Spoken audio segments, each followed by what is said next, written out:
One word in her trust was going to cost this family $4 million and the farm. Her CPA missed it, her attorney missed it, and nobody caught it for years. Sarah's husband died after 50 years of marriage. He was a veterinarian who owned a pet clinic, and he had some farmland.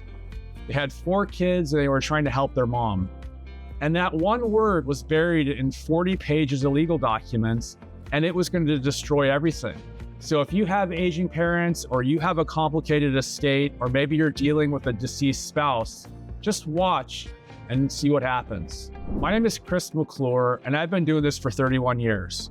I specialize in helping successful families that have created significant wealth. And one thing I've learned is that the families who need the most help, maybe even it's actually your family, are usually the ones who think they've had everything done. This is a story about one of those families, and if you have a complicated estate, or maybe you have an elderly parent, or you've recently lost a spouse, I think you need to hear this. So this woman, Sarah, she came to me through a referral from another advisor. Her husband, unfortunately, had just died, and they'd been married for 50 years. And he was a really successful veterinarian. He ran a pet clinic, and he owned a farm. They were super busy, but they had built a good life together.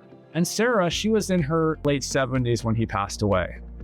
And she was really overwhelmed. Of course, she was sad, she was in grief, but she was overwhelmed.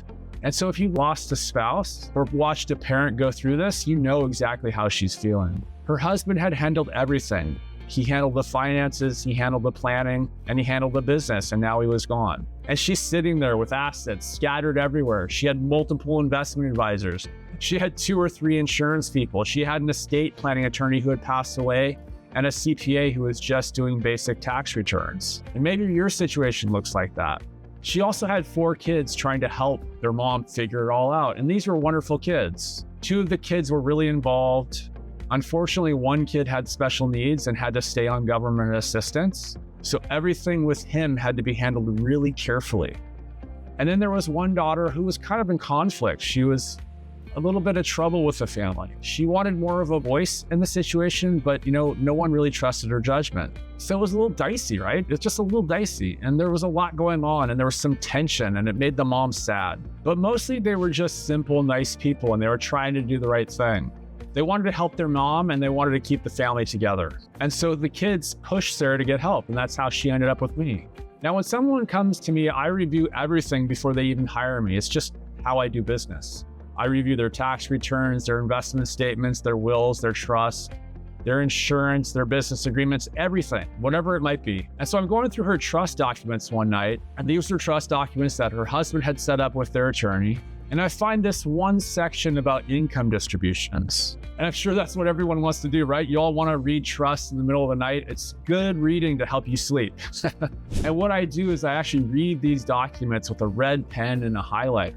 That's just what I do. And in this income distribution section, it says the trustee shall distribute all the income to Sarah every single year. It says shall, not may. That's important. And because of that one word, shall versus may, if Sarah died, the IRS was going to treat the entire trust as part of her taxable estate.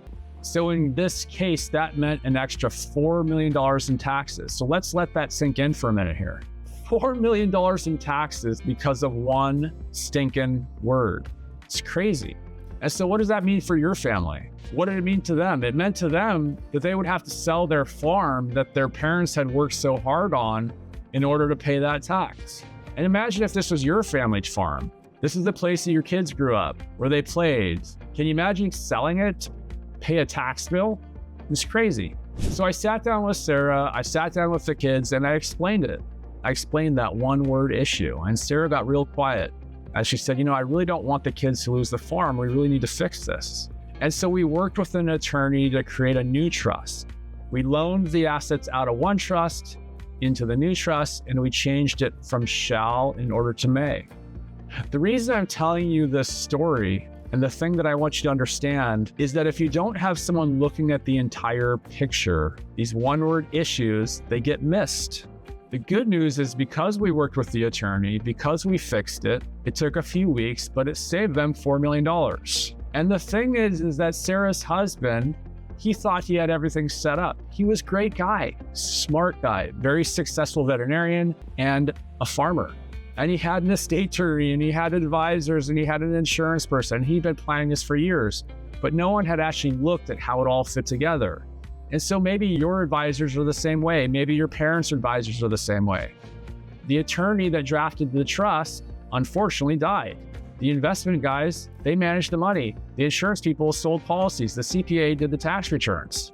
Everyone did their piece and they were all really good people and they did their jobs, but no one looked at the entire thing.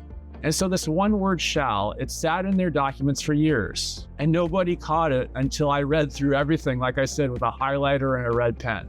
And so the question is when was the last time someone actually read all of your parents' documents or all of your documents? I'm guessing never. Because the CPA typically doesn't read the investment statements and the investment advisor doesn't read the tax return and the CPA doesn't read the estate planning documents. They just don't, right? But I read them all. And unfortunately, about 2 years after we fixed that trust, the attorney and I fixed the trust, Sarah had to go into memory care. She was losing her cognitive ability. And so the relationship shifted. It shifted from working with mom and the kids to working with just the kids. And we did estate planning for them. We did tax planning. We took over their investments. And when Sarah died, the kids used some life insurance in that trust to pay the estate tax. And so the farm stayed in the family and it's still producing income for them today. And Sarah's grandkids still get to play and love it. I still work with all 3 kids and the special needs trust. And Sarah told me once after we fixed everything, she said, I feel like someone's actually taking care of this now. Someone actually reads it and understands it. And really, that's what she needed. She didn't need another person doing one piece. She needed someone who could look at the entire thing and make sure it actually worked.